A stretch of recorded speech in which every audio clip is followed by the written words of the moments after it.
how do you stay disciplined? The answer is in the question, you be disciplined. If it didn't require discipline, you wouldn't need to be disciplined, right? So if you're like, oh man, this is easy, then no discipline is required. I don't even need to be disciplined to go hang out with my girlfriend or my kids. Like, that isn't a hard, I actually like doing that. It's not challenging for me. So no discipline is required. The very fact that a person might ask, how do you stay disciplined, means that they need to actually be disciplined and work through it.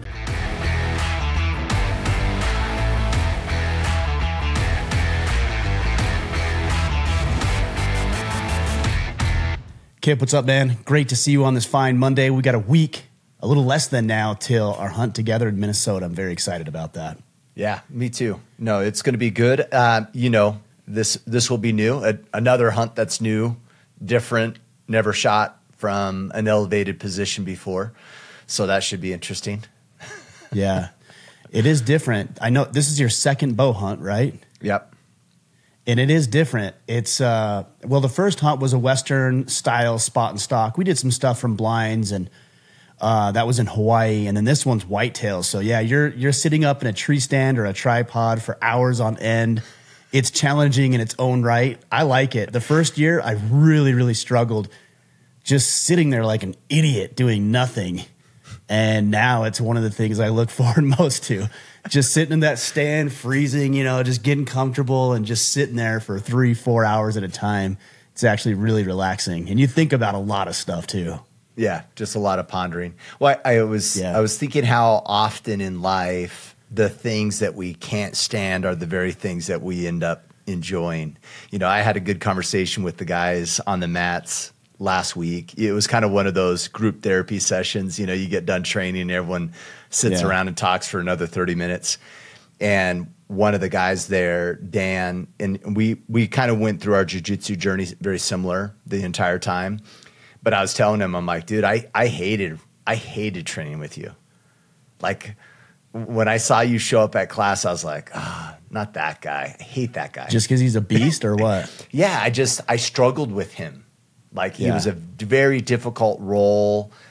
And but my mentality back then was, that's the first guy to ask to train with. It's like, let's get it over with. Let's go. Yeah. And the funny part was, do it while you're fresh. Yeah, and there's probably some strategy there as well.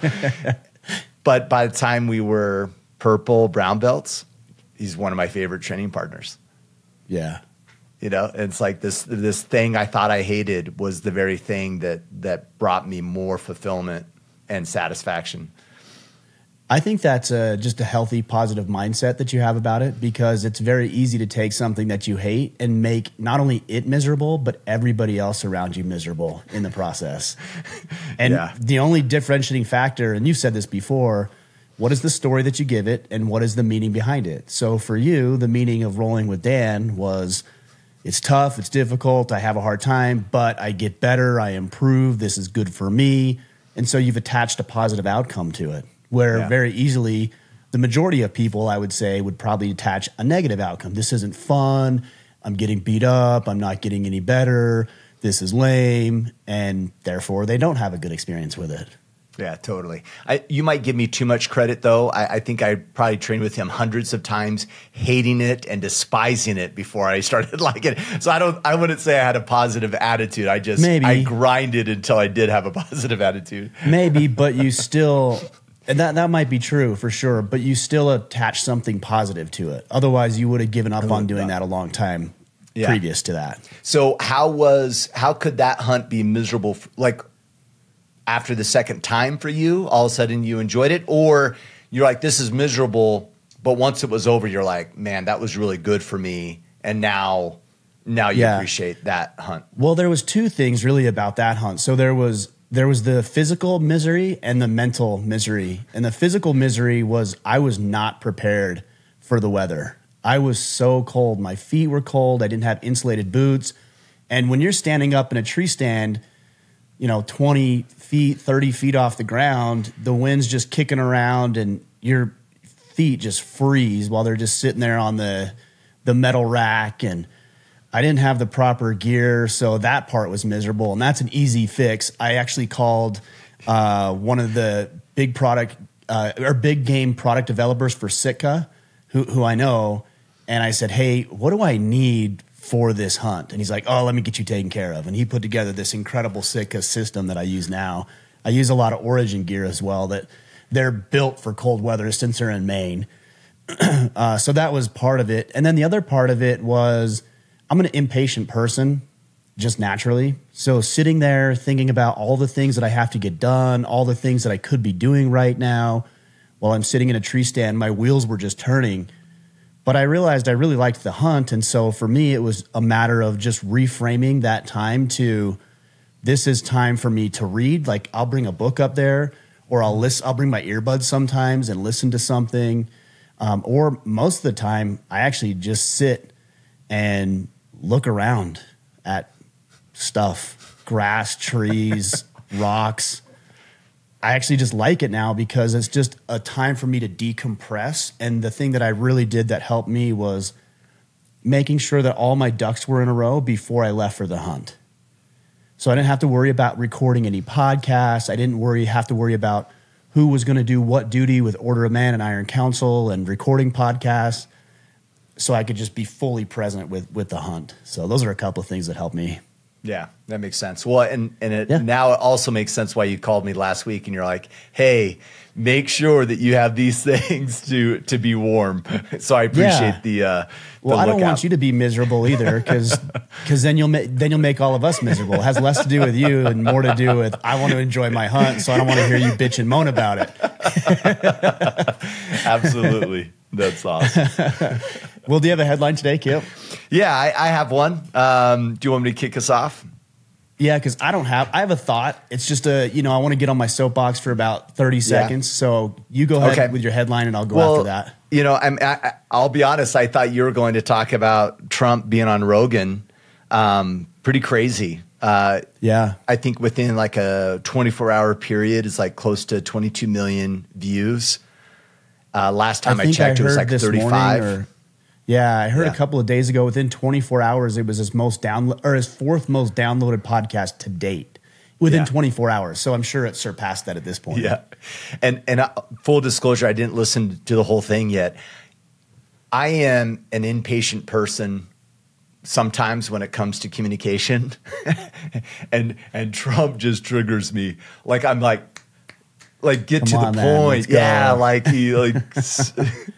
And it's funny because he actually talks about how he weaves conversations, and I'm like, no weaving, don't weave, just get going, But he talks fast when he does talk. So I normally listen to podcasts at 2.0.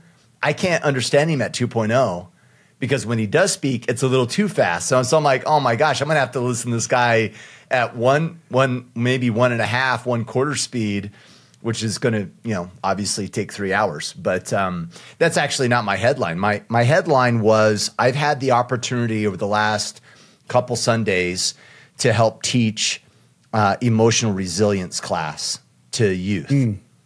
And it's our church is doing this program. They're kind of piloting it in our neighborhood. And I'm having the opportunity to speak into these kids. And it's been really great. It's been enjoyable.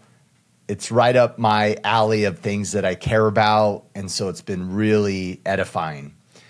However, as I've been having these conversations with these kids, I can't help but look at the landscape. And we do this, even I do this a little bit, where we'll talk about woke mentality or coddling, right? There's a great book, Coddling of the American Mind.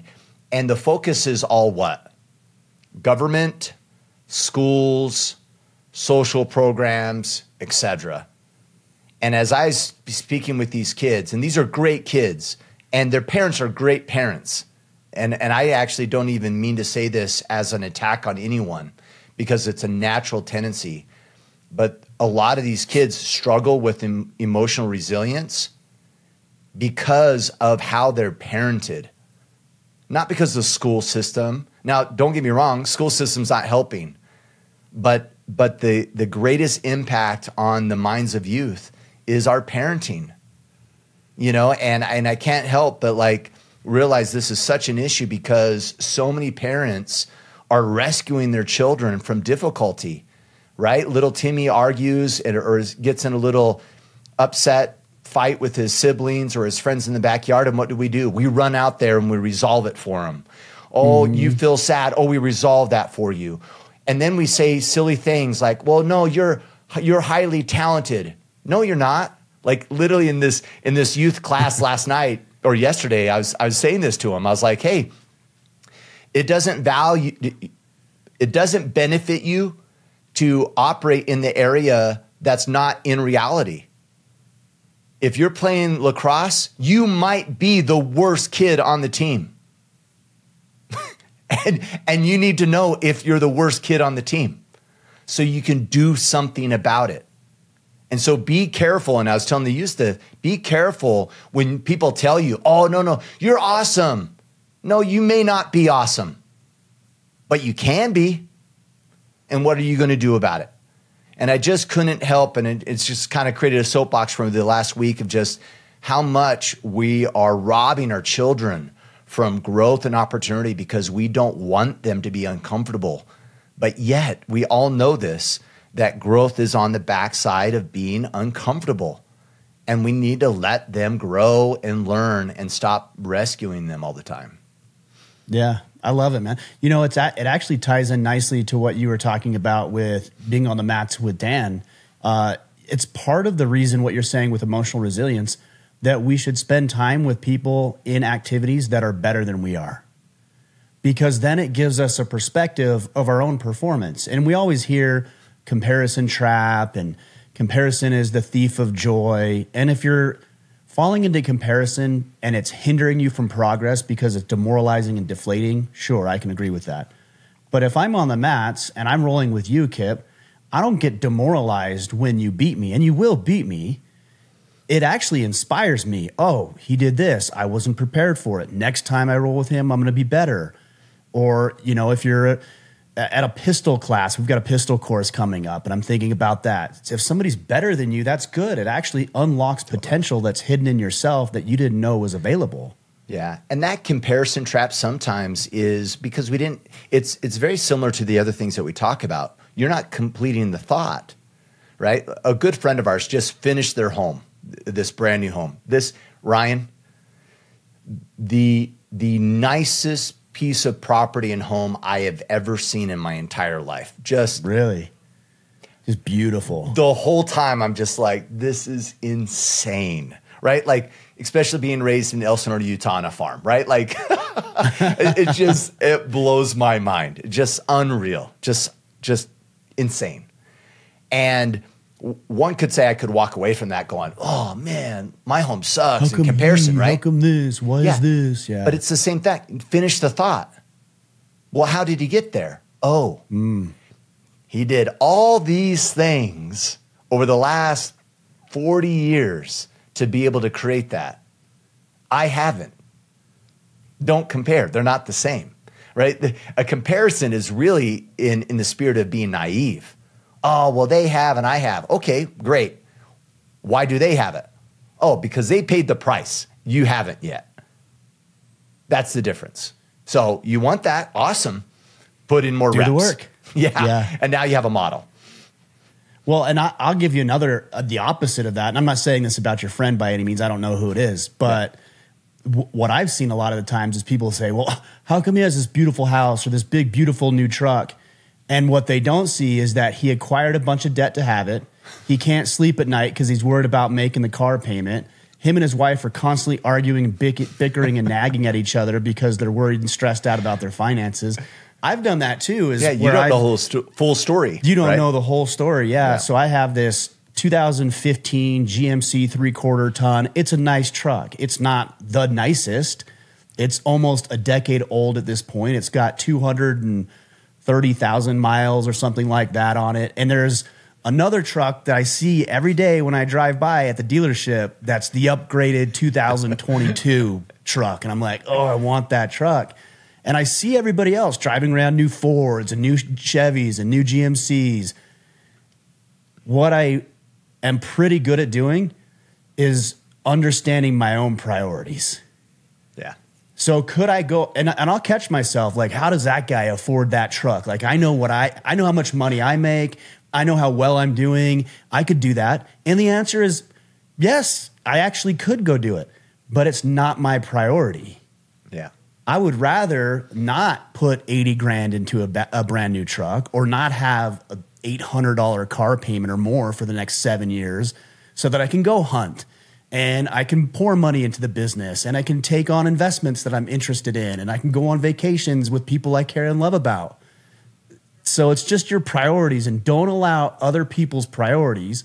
For example, your friend, and again, I'm not saying he's in a negative situation, but we can't let our friend's priorities, him with his property and his beautiful house, to become ours if it's not something we're interested in just to try to keep up with all of our buddies. Totally. I love the analogy around if we grabbed everybody listening to podcasts right now and had them all in the room and we said, who wants to be a millionaire? Most hands would all go up. Of course. That's what most society does. Hey, yeah, I want that. But they don't complete the thought. And then we start listing out on the board all the things required to become a millionaire, right? And as we list those out on the board, hands start going down. Mm-hmm. Because the reality, most people are unwilling to pay the price for certain things. And so there's value in you having that priority going, that's not important enough for me. And getting clear on that versus going around thinking you feel robbed and you should, and and being upset with yourself or distracted from things without clarifying with yourself of, well, do I want to? And then you might go, actually, I don't. Okay, awesome. Huh. Then stop beating yourself up that you're not a millionaire. You're choosing not to be for a reason. Right. Yeah, so true. I love it, man. Well, my only thought, I was going to do a headline, and I've got some headlines, but I was going to say this. I'm just really looking forward to Tuesday. So as of the release of this podcast, it'll be a little less than a week away, November 5th, so we can just get this stupid election over with. I'm tired of everything being politicized. Yeah. I'm tired of just arguing and nitpicking and bickering over nonsense back and forth online. I just actually want to have some real conversations. I don't want anything that I say to be misconstrued as some political statement. I'm just ready for it to be done. And so what I would say at this point, if you're going to vote, you've already made up your mind on who you're going to vote for. So just turn the news off. You already know. You know you're going to vote for Harris. You know you're going to vote for Trump. Now just turn all that stuff off and get back into the business of raising your kids, loving your wife, starting your business, doing your job, serving your clients, working in your community, and just get back to the role of trying to be a good man and a good American. That's my soapbox for today. Just let's be done with it. Make your vote your conscience, and we'll let the chips fall where they may. I love it. Let's just end the podcast right there, man. Done and done. Done. It's perfect timing that we'll be hunting that week, by the way. I thought about that yesterday. I thought, man, I'm kind of looking forward to just being disconnected a little bit while that's all happening. Unless, of course, our cities are burning. Yeah, well, that's true. I have some news on this. I actually last week got an invite. The Daily Wire team is doing a very small thing with their crew for live coverage on election night. And so are you going to go? Ben Shapiro will be there, Matt Walsh will be there, Andrew Clavin, Michael Knowles, Jordan Peterson, Dennis Prager, and a very small group of people. And I got an invite. I'm like, dude, you got to go. So here's what I'm going to do. So I'm going to fly in. I'm going to hunt for 2 days. On Tuesday morning, I'm going to take a very early flight to Nashville, fly out, do the thing that evening, take the red eye back, and be back the next day for the next morning sit. So I will be gone for less than 24 hours so I can get back to the hunt. But I do have to take a break because there's a good opportunity there. And again, this aligns with what we're talking about with priorities. Just because we want to check out for a week and do our own thing doesn't mean our priorities stop. So there might be things that come up and you just make your pivots and adjustments as necessary. Well, and if you guys hear news of Ryan injured, it's because he fell asleep in a tree stand and fell to his, broke his neck or something. That's quite possible. And, maybe at this point it's like, just take me out. And if I'm going to go, that's a great story that other people can laugh at on my behalf. And let's just be done with this. The kids got the life insurance. They're taken care of. Yeah. We're good. Yeah, that's funny. I love it, man. All right, man. Let's get to some questions today. Yeah, so we're going to field some questions from our brotherhood, the Iron Council. To learn more about the IC, go to orderofman.com/Iron Council. Colin Hornback. Define the difference between quitting and pivoting. If one pivots from one thing to another, aren't they essentially quitting? Yeah, you could get into the semantical argument here, but I think there's a difference. And I, even if you don't think there is, I think it's a good idea to make a distinction because one is going to serve you and one is not. Yeah. And here's what I would say is the biggest differentiating factor between quitting and pivoting. If you are still interested and motivated by that venture and you stop, that's quitting. If you have to be honest with yourself because there's a trap that you won't be honest. But if you are no longer interested in it, it doesn't bring you joy, happiness, fulfillment, or work towards your objectives, then that would be more in line with pivoting the way that I see it. So let me give you an example. You're at work, you really like the work, you feel like there's good job growth and opportunity, you love working with your clients, but it's hard and you got to work late nights and maybe you don't get along very well with the boss, but man, you love that work. If you just throw up your hands and you just stop doing it, I would say that's quitting. If on the other hand, you said, hey, I love this job, I love this work, this organization's not great, but I have another opportunity over here to do something very similar, same space, similar space. The work environment looks like it's going to be a better place, a lot more upward mobility. And so I'm going to leave this employment and go over here. That's a pivot. Now, technically you are quitting the job, right? But again, that's semantics. But what I would consider that more of a pivot than you quitting and throwing in the towel. Quitting is, I want to do this, but I can't. I don't have what it takes, so I'm done.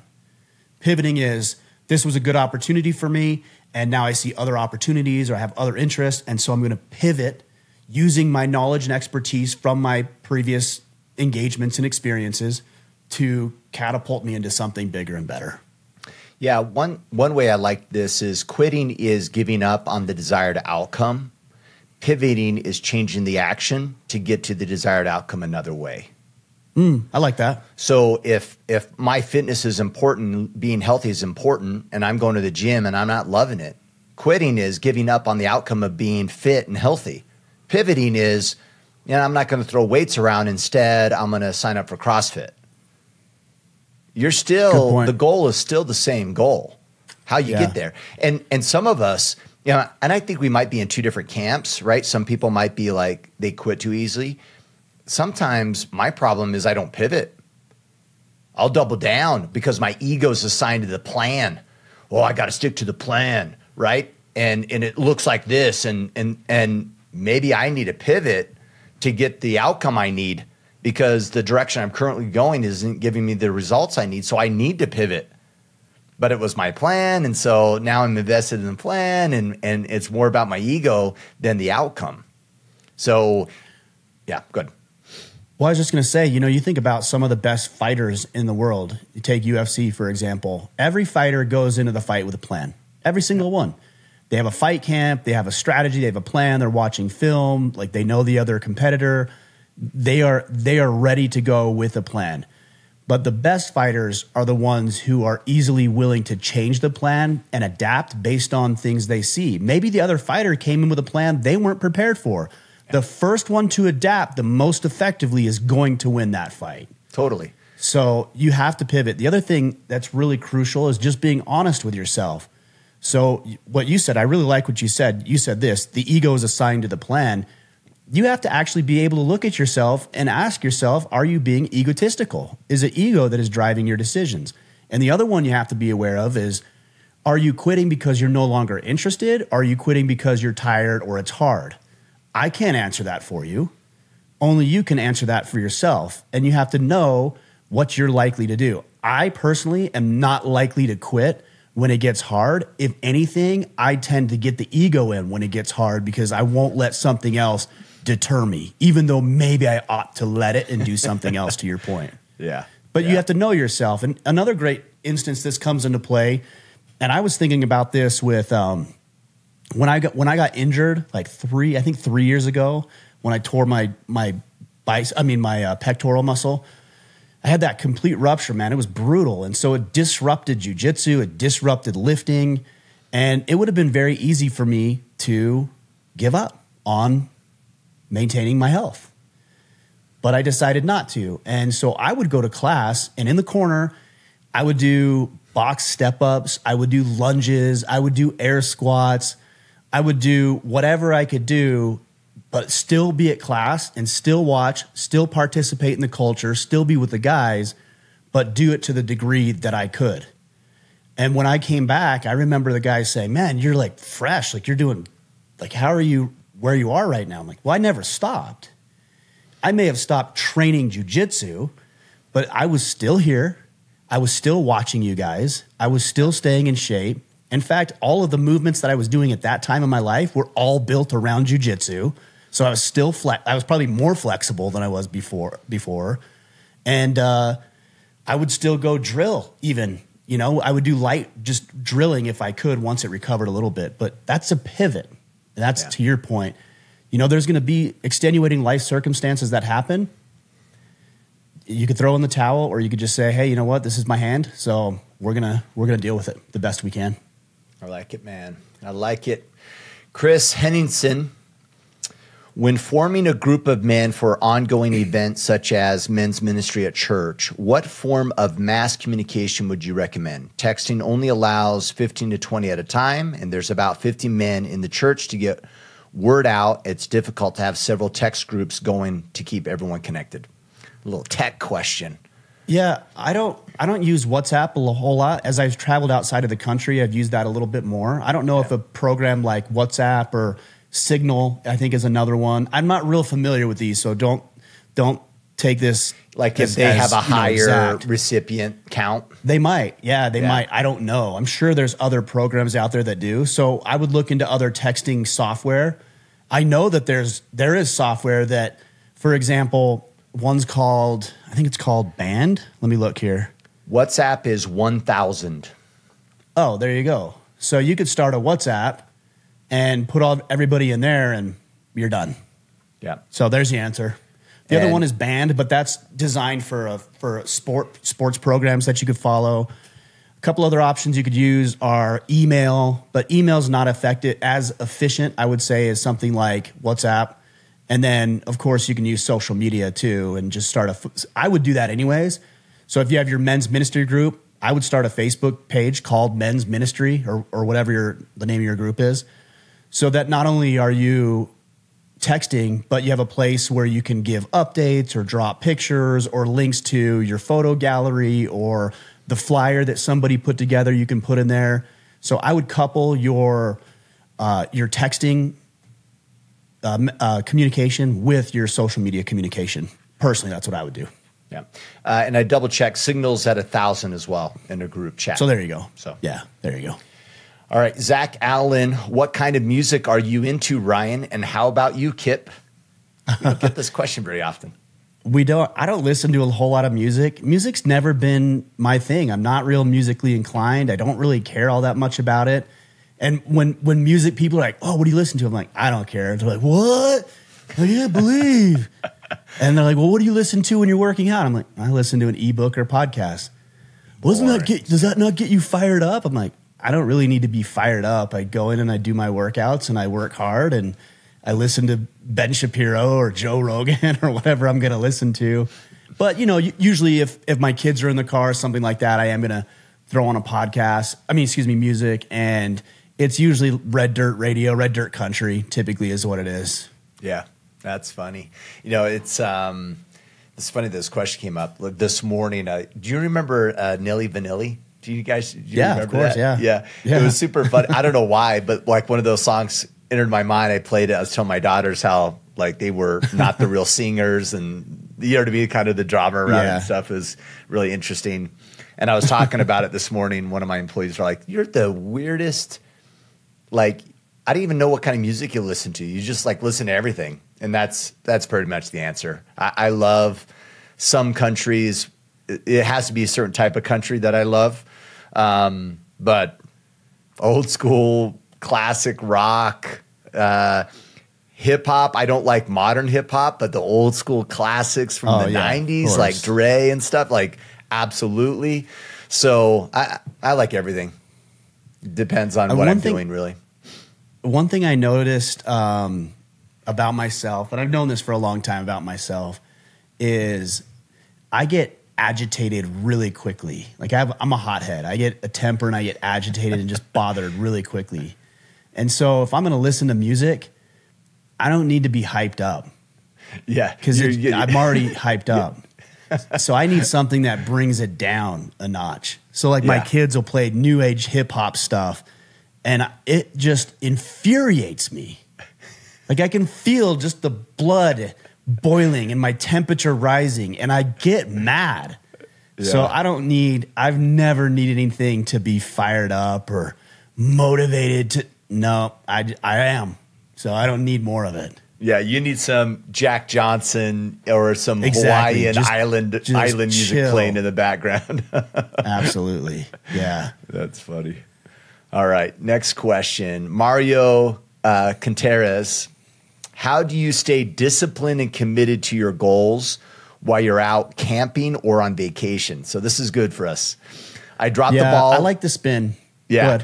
I dropped the ball on my objectives and didn't execute any of my tactics during my 3-day camping trip.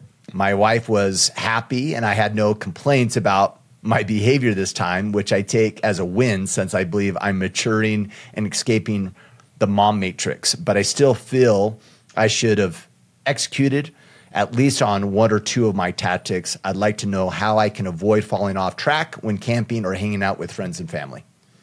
Yeah, I think that's a great question. When I heard you say how do you stay disciplined, I'm tired of that question because the answer is in the question. You be disciplined. If it didn't require discipline, you wouldn't need to be disciplined. That's funny, right? So if you're like, oh man, this is easy, then no discipline is required. I don't even need to be disciplined to go hang out with my girlfriend or my kids. Like. That isn't a hard, I actually like doing that. It's not challenging for me. So no discipline is required. The very fact that a person might ask, how do you stay disciplined, means that they need to actually be disciplined and work through it. But that wasn't the question. The question is, how do you maintain that discipline and consistency when you're on vacation or family, friends, traveling, that sort of thing? The answer is you just plan ahead. So let's take workouts, for example. Let's hypothetically say that you work out Monday through Saturday at 6 a.m. for an hour at the local gym down the street. But this weekend, you're not going to be doing that. On Thursday, Friday, Saturday, and Sunday, you're going to be gone. You're camping with your kids up in the mountains, and so you don't have access to a gym. But you can still work out. Maybe it's you and your wife get up early one morning while the kids are still asleep and you guys go for a little walk around the lake. Or that afternoon, you and your kids go on a hike. Or maybe you go out and you do a 2 or 3 mile run around the campgrounds or around the site. Maybe it's doing body weight movements that you would normally do at the gym with weight, but you're just going to do it with body weight. I've done that in the hotel. I don't know how many times. The best thing that you can do if you don't have a workout is very simply this. 10 rounds of 10 push-ups, 20 sit-ups, and 30 air squats. 10 rounds. That is an incredible workout anywhere you go. Yeah. So now some people might say, especially when it comes to the battle plan, which is what we use inside of our Brotherhood, the Iron Council, a lot of the times guys feel like they're not achieving their battle plan because they're not doing the workout they said they were going to do. This is the problem of following things to the letter of the law rather than the spirit. If you go out and you do a decent hike for an hour or 2 hours or a 3-hour hike with your family, that counts as your tactic. If you go out and you run 3 miles around the campsite when normally you're used to work, that counts. Of course that counts. So don't be so rigid in your plan that, to our earlier point, that you can't pivot and make adjustments as necessary. Another place that this comes into consideration is people say this all the time. When they go on vacation, they have dieting plans and they go on vacation and their diet goes to crap. Well, every place you go to, whether it's a fast food joint or a sit-down place, has a salad and chicken. Every single place. And water. So Is it ideal? Is it perfect? No. But you're still hitting it according to the spirit of the law rather than the letter of the law. So what I say is just plan ahead, pivot where you can, and then one other strategy is having a secondary tactic. So if your primary tactic is I work out at the gym Monday through Saturday, 6 days a week, and I go for an hour on weight training, strength training specifically. Okay, well, what are you doing Sunday? Does that mean you take the day off? No. Your secondary tactic is active recovery. So that might mean a family 5-mile walk or a 3-mile hike or an hour of yoga and stretching. But there's some secondary tactic that takes the place of the primary when the primary isn't going to always work every single day for the rest of your life. Yeah. That's what I would suggest. That's great.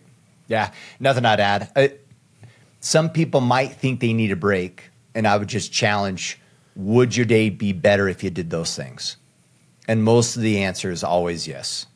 Oh, man, I'm at Disney and went with the family.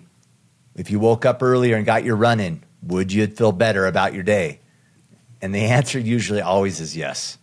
So don't use it as an excuse when you know that it allows you to show up more powerfully that day. But I will say, though, Kipp, sometimes you do need a break. I think part of, to go back to what I was saying earlier about my injury, I think part of that was I was just being stupid. And the other part of it was my body was worn down because I was going hard at the time. And I didn't really listen to that. And so I think I probably could have used a break. I was also drinking heavily at the time, which is not doing any favors for my body and recovery and all that. My sleep's off and my mental health is way off. So obviously that had a big factor. But sometimes you do need a break. And what I would say to that is I've said this before, like on the weekends, what I'll tell the Iron Council guys is our plan continues, but our tempo changes. So on the weekdays, you may be going 80, 90% of your capacity. And on the weekdays, you're not going to change anything. You're still going to do your workouts. You're still going to eat properly. You're still going to love on your family. But you're going to do it at 60 to 70% tempo so that you can have some recovery in there as you push into the following week. So we don't take breaks. We just change up the tempo as needed. Yeah, I love that. All right, next question, John Preston. How does one make the transition from theoretical knowledge to practical application? I have studied a lot to improve my leadership and find myself helping others all the time with leadership questions and contributing to conversations around leadership. But if I have to be honest, I think I'm terrible at execution. How does one round that bend? Good question. It is. I like this question. This is something a lot of people deal with. I made this distinction in the Iron Council on one of our calls last week. Usually people fall into one of two camps. You're either an overthinker or an overactor. So personally, I'm an overactor. I don't think about things before I do them. I just do them. And sometimes it works out really well because my intuition is pretty honed for the most part. And sometimes it's complete catastrophe. I lose time, money, energy, sleep. I lose friends. I leave a wake of collateral damage in my path because I see that thing, I go for it. So a guy like me can stand to think a little bit more. But then you have overthinkers where they'll never take action, and a guy like that could stand to apply a little bit more. So since it's John that's asking this question. Yeah. So with him, what I would say is be very aware of how much information you're consuming, because the likelihood of you consuming too much information is probably pretty high. And you become, I think Andy Frisella calls it either a learning zombie or an information zombie, where you have all this information, but you're so inundated and overwhelmed that you just never take any action. So I would try switching up your ratio. So, for example, if you think, man, I'm going to read 12 books or maybe 3 books by the end of the year, what I would say is instead of the 3, why don't you read 1 book by the end of the year and then make a written plan of the 3 things, not 10 things, the 3 things that you are going to focus on for the next 8 weeks of the year. So whatever you're consuming right now, throttle it back. And I'm not saying be lazy. I'm not saying don't learn. I'm saying throttle it back so it gives you the capacity to take better action. Another place that this might come into consideration is with your wife, for example. You might be learning all these things and reading all these books and hearing from all of the different guys in the Iron Council about what you should do. But I'll tell you what, the Pareto principle states that 80% of your results are going to come from 20% of your efforts. So right now you're focused on the 80 that's producing 20. Why not focus on doing the 20 that's going to produce the 80? So what might that look like? With your wife, I'd say it's a date night a week. And I would probably say it's an evening conversation, like real conversation of how was your day? What went well?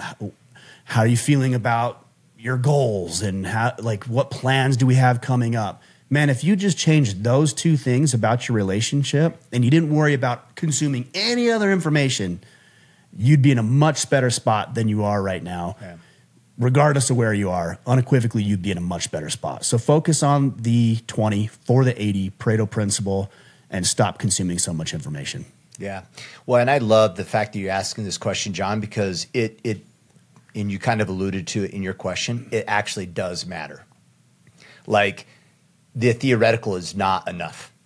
So, and this isn't my opinion. I mean, in the spirit of learning and development, look up Bloom's taxonomy. What's the lowest level of comprehension?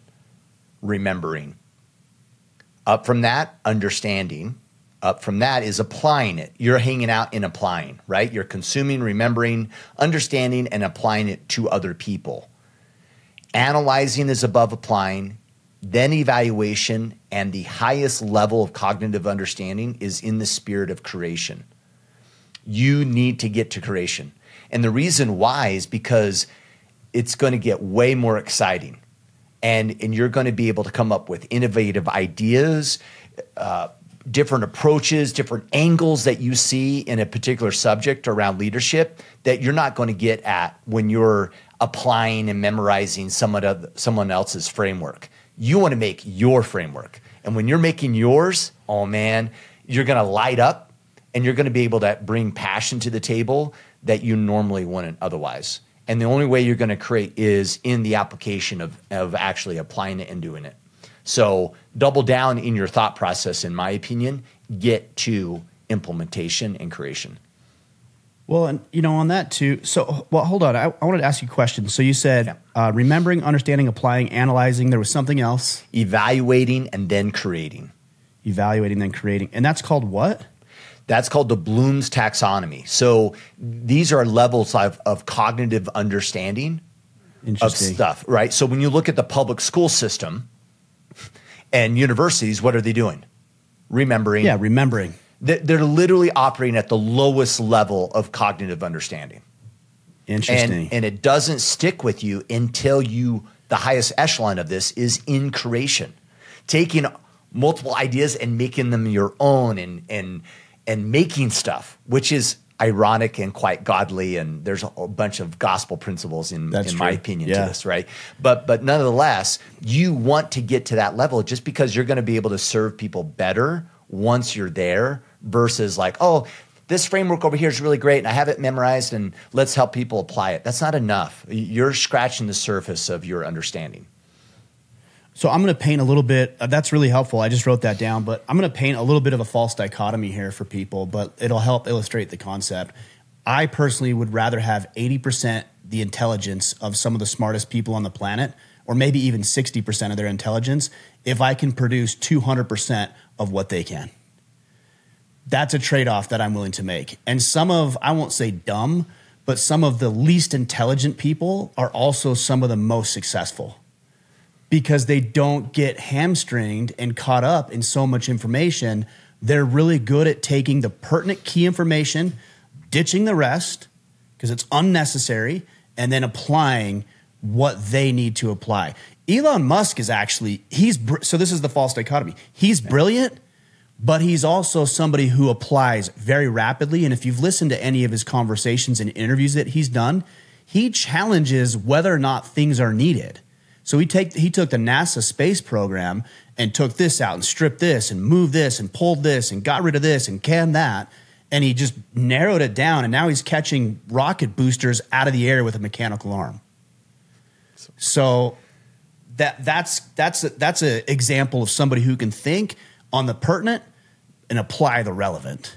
Totally. And we use this example with summiting a peak, and we have false summits, and you don't know the best path until you get to the ridge. Getting to the ridge is in the creation. It's actually in the action, not in the plan before you left the trail. Yeah. Yeah. You have to be there. Awesome. Yeah. Cool. What's next? All right. Sorry, I got derailed. Let me get back to my questions. All right. Aiden Todd Crandall. I'm always interested in any tips for keeping one's priorities in the forefront of your mind so that when temptation comes along in any form, you can make the right choice and power through. Also, Jocko frequently talks about taking a step back to consider how to respond instead of reacting. But I'd love to hear your suggestions for how to do this in a heated moment. Yeah. Well, I mean, he's right. Jocko's definitely right. You have to step back, especially when you feel your blood boiling or you getting contentious or being triggered. And then the best question that I can ask myself in those moments, or even moments of temptation or moments of procrastination, is what I'm doing right now serving me or other people? Yeah. So if I'm in an argument with one of my kids, is this argument serving me or them? No. But then the other side of me says, well, this is a conversation that needs to be had. Not disagreeing with that. How are you having the conversation? And in what way can you frame this conversation so that it actually serves you and your child in the relationship that you guys have and their own development? And that's that critical piece that I think might be missing in that puzzle is not just taking a step back, but asking yourself, is this what I should be doing? And you all know, like, there's some decisions where you just know this is the right decision. If you're sitting down and you're playing with your kids, or you're cooking dinner for your family, or you're having a good conversation with your significant other, or you're working with a client, or you're working on a new business plan, no problem. You know you should be doing that. Or at the gym. But then there's other moments where you try to talk yourself into, oh, this is okay. I deserve a break. No one's going to know. I deserve this. These are all little justifications that we say where we start to realize that we're on the wrong path, and getting on the right path is a matter of asking, is what I'm doing right now going to serve me or other people? So I think about, you hear this all the time, guys losing themselves and getting caught up in either a momentary affair or a long-term affair. And imagine if you just asked, is this relationship serving me and other people? Well, it's not serving you, because you're going to get a divorce, you're going to lose half your wealth, and you're going to be ostracized from your kids. So it's not serving you. It's not serving your wife, because you said you'd be faithful to her. You're not. She's going to feel rejected, and quite frankly, she is, and she's going to be embarrassed and hurt, and she's going to lose her family too because of this. And it's not serving the person that you're having an affair with, because maybe they're married, or you're helping them participate in immorality. So, like, it serves nobody to engage in that behavior, and therefore you can make a choice knowing that this is not serving or helping anyone. Yeah. There's a couple things that come to mind. The first is, like, what opportunity is placed before me in the moment? Like, what's available to me right now? And it's just saying the same thing that you just said, slightly different. It was really interesting. I had this moment yesterday. I'm in my room, and I think I was trying to watch that YouTube video of Trump and Rogan. And Koa, he's 6, just turned 6, and he's like obsessed with football, right? Like, and it's almost annoying, right? He's chucking the ball to himself, trying to catch it, and like asking me 100 questions. Can I drop the ball and pick it up? Is it still a touchdown? Can I do this? Is it a touchdown? I'm like, dude, just shut up, right? Like, yeah. I'm doing my thing, right? And I paused, and I remember thinking, literally, I was sitting there and I go, what's available to me right now? And what was available is for him to share and see that I was excited and pouring into him. That's it. And so I put the stupid phone down, and I was just 100% focused on him and his little passes to himself, and landing on the ground, like, did you see that catch? And I was just present. And so there's moments like that always in all that we do that, man, if we're not careful, we're losing the opportunity. Something I said to that youth yesterday in that resilience class is the physical elements of our life allow us to have emotional resilience. When we look at how the nutrition, when we look at our rest, when we look at our exercise, when we look at our hygiene, all those help you, Aiden, deal better in those top priority items. But if you're neglecting your body, your nutrition, your exercise, mentally these things even become more difficult. And so I just want to call that out. Your ability to step back also has to do with what preparation and things that you're doing in your life to make sure that you're mentally capable of doing that. Well, Kipp, there's been so many formulations that I've made over the past 10 years that I don't know beforehand I would have recognized exist. So, for example, what does financial prosperity have to do with making moral decisions? That's one that I've often heard. So let me give you an example of a weird connection you might not consider. Let's consider that your employer comes to you and says, hey, I need you to fill out this form. And you look at this form, and this form is completely fraudulent. Whatever this form has on it is either deceptive or is not an accurate representation of what really happened, and the company's trying to sweep something under the rug, and they want you to put your name on that fraudulent form. So now, where do we get into the financial factor of this? Well, if you've been horrible with your finances over the past 10 or 15 or 20 years, you're up to your eyeballs in debt, you don't know where your next meal is going to come from, you have no money saved, are you more or less likely to jeopardize your morals and put yourself at risk for a company that would gladly can you if they had the opportunity?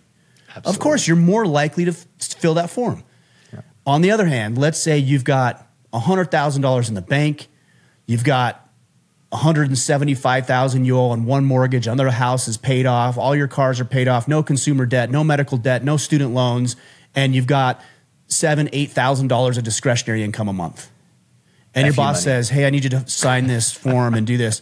Are you more or less likely to sign that form? Less likely, because you're in a financial spot where your morals don't have to be questioned because it's not really a factor of whether I'm going to be okay financially. Totally. So all of these little connections that I've made over the past 10 years, to me, just continue to astound me. Yeah. Let me make some more. So here's some more connections. So my alarm goes off at 6. I had plans to get up at 6 and go to the gym, but I made excuses and I didn't go. So I slept in.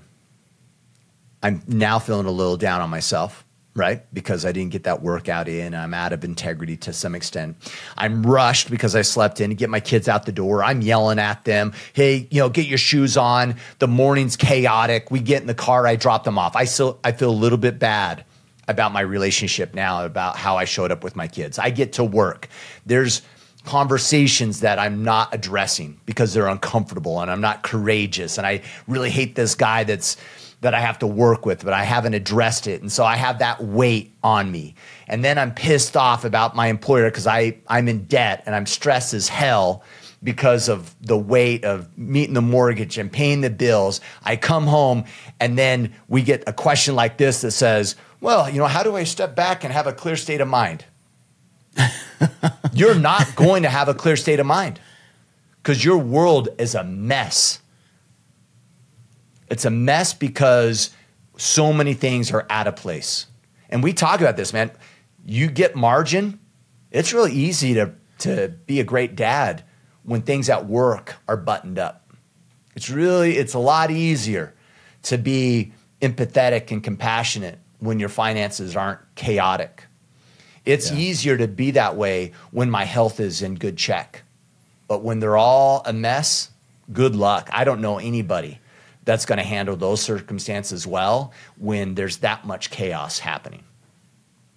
Well, I mean, I think about like another scenario on the work thing is, let's say you got a busy day at work and you're kind of slacking off, you're procrastinating, you don't really get it done, You know, your buddy calls, he's like, hey man, let's go to lunch. And you take a little longer lunch than you normally would, even though you know how busy you are. And it comes down to 5 o'clock and you're like, damn, I didn't get anything done today. And you're pissed off and you're like, I should stay late, but my wife wants me there, the kids, and so I'll just go home. But you've got work on your brain because you know you haven't been doing the work you should have been doing the day. You get home and she had a bad day and she decides to say something snippy to you. Yeah. The good man would be like, hey, hun, I don't know why you said that. Is everything okay? That's what the good man would do. Yeah. And she would say, no, I'm sorry, I had a bad day. It's like, cool, like, you need a minute? Like, I'll take the kid, like, we'll do stuff. Like, why don't you go take some time and relax? That's what the good man would do. But the procrastinating man, the guy that you were today, who you shouldn't have been, is like, well, yeah? Well, what about this? And then you make another comment back to her, and now she's pissed, and now you're pissed, and the kids come in, and then you piss them off because they're pissing you off, and it just turns into a nightmare because you took an hour and a half long break when you should have just taken 45 minutes.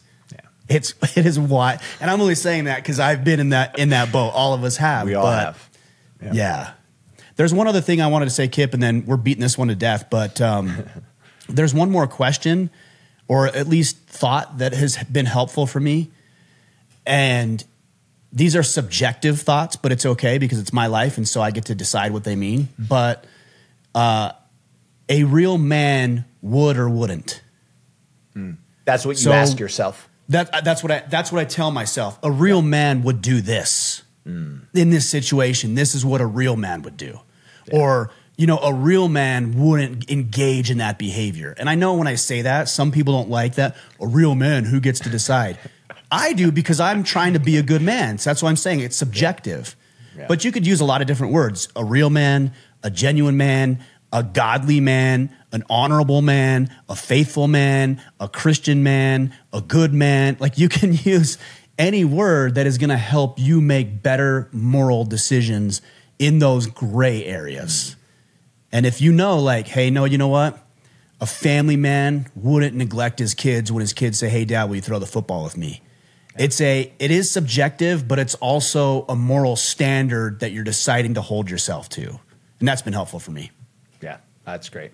Yeah, thanks for bringing that back around. When I was looking at Aiden's question, I was like, oh man, maybe we didn't actually address it, but you just did. So good stuff. We'll get there. It takes us a little while. Yeah. Speaking of going off on tangents and circling back around, we'll get there at some point. Yeah. All right, Jason Teasley, our last question. You have previously talked about knowing your enemies. And my question is, how does one figure out how to defeat their enemy when they figure out that their biggest enemy is themselves? Ha ha ha. I like that. Yeah. I like the evil laugh there at the end too. Yeah. Yeah. Most of the time the enemy is yourself, unless you're in battle or active combat or somebody's actively, trying to perpetuate violence against you. The real enemy is going to be yourself. And you may have heard me talk about this and frame it as the natural man. The natural man is lazy, he's weak, he's cowardly, he's contentious, he wants the result without the effort, he'll lie, steal, cheat, whatever he has to do in order to do that. And every single one of us have that natural man within us. So the fight that we have to get up and fight every single day is, how do we be the honorable and good and faithful man that we were talking about earlier, and beat off this natural tendency to fall prey to the natural man? The general answer is, you really need to spend some time thinking about where you're weak. Procrastination, for example, is not really something that I'm susceptible to. It's not. But patience is. I'm really impatient, and sometimes a lot of the times I rub people the wrong way, or I try to force things that don't really belong or don't go together or need to be a little bit more thought out. I know that about myself. Or if one of my kids, does something, I get pissed off and impatient very, very quickly. I know that about myself, and I don't try to hide it. I don't try to pretend it doesn't exist. I'm intimately familiar and aware of what triggers me, what pisses me off, what gets me going, what riles me up. I have to be aware of it so that I can combat it. So in that example I just gave you of the kids, the best thing for me to do is have some margin and space between the time that I have appointments, or the time that I shut down work to the time I spend with them so I can decompress and process everything that went throughout the day so I can be more fully present for them. There's probably 1,000 different examples I can give you, but the biggest thing is to know yourself and what really pisses you off, what really irritates you, and what you're susceptible to as the natural man, and then come up with a game plan for dealing with it. So if you asked me, hey, Ryan, I tend to be really lazy, then I could give you a better answer as to how to combat that. So I'm just giving you a general answer because it's a pretty broad question, but I hope that helps. Yeah, I mean, know your red flags and then come up with a plan for when those red flags show up. So then that way you can immediately act. Yeah. So if you want to ask a follow-up question next week, that actually, I'll challenge you to do that. Yeah. So in the next week, I want you to spend some time thinking about what you're susceptible to, and then let me know. And then Kipp, you and I will come up with maybe some very good strategic or tactical advice on how to combat that one element. Yeah. I have to say this just because I see this too often where, especially in psychology, and I probably have too much of a negative opinion about psychiatrists, but nonetheless, people will latch on to this idea that they're the enemy, right? That like, I have these negative self-talk, and then they'll have negative self-talk around the fact that they have negative self-talk, right? And then like, oh, I can't get it. I'm always the enemy. I have these human tendencies and I hate them. And they'll just hate on themselves around it. And I'm not sure if Jason's in that space, but like, be careful, right? Like everything that Ryan just said, right? We have these human tendencies, these natural man that we have an inclination to act upon. And it's not good and it's not bad. It just is. And it's up to you to navigate that. So try not to get like too much into this space that something's wrong with you because of this. This is very normal. Everybody has these things. And it's awesome that we identify them. I'm not saying we just throw our hands up and be victims of them, but also don't make yourself wrong for having these tendencies that do show up from time to time. Just do something about it is all. Well, I mean, that's what society does to men. You know, they tell men that being aggressive or being competitive or being stoic or have a propensity for violence or risk taking is inherently bad. It's not bad. It's not good either. It just is. I just say it's amoral. Yeah. You know, if I've used this example, but if I get angry about something, maybe I see a child being abused and I get angry about that, I think most of us would say that's righteous anger. Yeah. Okay. But if I get unnecessarily angry because my kid makes a dumb mistake and I decide to be the abuser, that's unrighteous anger. They're both anger. It's just how you harness it. So anger alone is not moral. Laziness is another one we talked about. Why would anybody be lazy? Because we're human beings, biologically hardwired to consume as many calories as possible and dispense of as few as possible. Sounds like a so design. You're lazy. Totally. Of course. So you're fighting your natural. That's why it's natural man. You're fighting the natural tendency to burn as few calories as possible and exhibit as little energy as possible. If you've ever watched Alone, they spend months out in the wilderness, and that's their goal. How do I get food and shelter and preserve, and with the minimum amount of effort required? And the person who can do that the best will win. Yeah. So your body's designed to be lazy. Yeah. And fat, by the way, also. Yep. So you got to fight against it every single day. It's crazy. So do you have a couple spots open for the pistol course for anybody that's in the Utah area? We have 2 to 5 spots. We actually ended up selling it out, so we opened another course, but it's November 16th. And there's an 8 to noon class and a noon to 4 class. I'm going to be at both of them.